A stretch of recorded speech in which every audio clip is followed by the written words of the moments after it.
तो भाई लोग फाइनली खत्म कर दिया। मतलब उफ, बहुत ज्यादा लंबा था ये। एक सी ड्रामा आया है पिछले वीक MX प्ले के प्लेटफॉर्म पर एंड भाई जब से ये आया था तब से मैं इसके दो तीन एपिसोड करके देख रहा था एंड टू बी ऑनेस्ट अब जाकर के मैं इसको खत्म कर पाया हूं। एंड अगर मुझे शॉर्ट एंड सिंपल में आपके लिए इसको डिफाइन करना होगा तो बस मैं इतना ही बोलूंगा, yes this C drama deserve your time, worth watching है। प्रॉब्लम डेफिनेटली है, उन पर मैं आ रहा हूं, लेकिन मैं आपको थोड़ा सा कहानी का आइडिया देता हूं। सबसे पहले इसमें आपको भाई मोटा मोटा कॉन्सेप्ट देखने को मिलता है कॉन्ट्रैक्ट मैरिज का। मतलब अपनी जो एक्ट्रेस है इस बार CEO है, जो कि अक्सर के ड्रामाज में या फिर सी ड्रामाज में जो मेन लीड होता है, जो एक्टर होता है, वो कंपनी में रहता है एंड जो एक्ट्रेस रहती है किसी दूसरे पोजीशन पर रहती है। लेकिन यहां पर थोड़ा सा कॉन्सेप्ट में उल्टा किया है एंड जो अपनी एक्ट्रेस है इस बार CEO है। बाकी अब वो किस कंपनी में है, क्या है उसका सीन, जब सीरीज देखोगे तो आपको पता चलेगा। लेकिन एंड दूसरी तरफ जो अपना हीरो है ना वो एक सर्जन रहता है। तो भाई जब ये दोनों लोग मिलते हैं तो कैसे ये कॉन्ट्रैक्ट मैरिज पे आ जाते हैं एंड क्या ये एक दूसरे को जानते हैं, एंड जब ये कॉन्ट्रैक्ट मैरिज में आते हैं तो उसके बाद क्या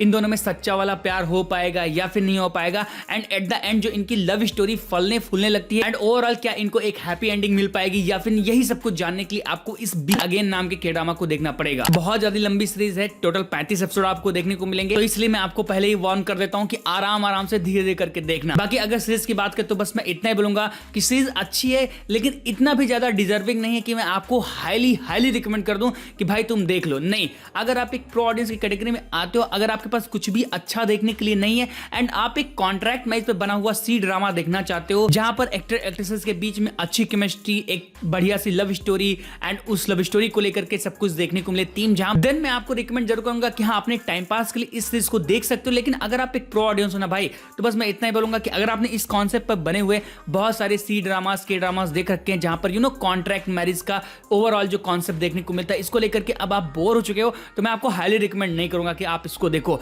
3-4 एपिसोड ट्राई करो, अगर आपको एक्टर एक्ट्रेस से समझ में आते हैं तो आप देखना, अदरवाइज स्किप कर देना। क्योंकि उसका रीजन ये है कि जो ये सी ड्रामा है ना अपनी चीजों को लेकर के भाई बहुत ज्यादा नॉर्मल जाता है एंड जो भी चीजें देखने को मिलेंगी उसमें एक प्रेडिक्टेबिलिटी वाला है फैक्टर कि आपको सारी चीजें देखी लगेंगी। ओवरऑल भाई सीरीज के बारे में कुछ बताने के लिए नहीं, अच्छी है, टाइम पास है, अगर आप इसको टाइम दोगे तो आपको पसंद भी आ जाएगी। एंड ओवरऑल मैंने भी कहीं ना कहीं इसको एंजॉय किया है। ओवरऑल जो केमिस्ट्री एंड जो ड्रामा देखने को मिला फैमिलीज के बीच में एंड जो बच्चे को लेकर के चीजें देखने को मिली वो क्यूट थी, सिंपल थी, मजा आया ओवरऑल देख करके। एंड एक हैप्पी हार्ट के साथ ही मैं सी ड्रामा को देखने के बाद वापस आया हूं। तो हाँ, मेरे हिसाब से अगर पास लंबा टाइम पड़ा हुआ है एक बार ट्राई कर सकते हो इस विंटर इस सी ड्रामा को। बाकी अगर मुझे रेट करना होगा तो बहुत ज्यादा कुछ एक्स्ट्राऑर्डिनरी नहीं था एंड सर जी को ध्यान रखते हुए मैं आपके लिए मैं इसको रेटिंग दूंगा 7 आउट ऑफ 10 स्टार, क्योंकि मेरे नाम में भाई ये एक टाइम पास सीरीज है। बस अगर आपने देखा तो आपको कितना मजा आया कमेंट बॉक्स में लिखकर। बाकी वीडियो को इसको लाइक करना, चैनल को सब्सक्राइब कर लेना ऐसे ही वीडियोस देखने। बाकी मैं फिर से मिलता हूं नए वीडियो में, टिल देन बाय बाय।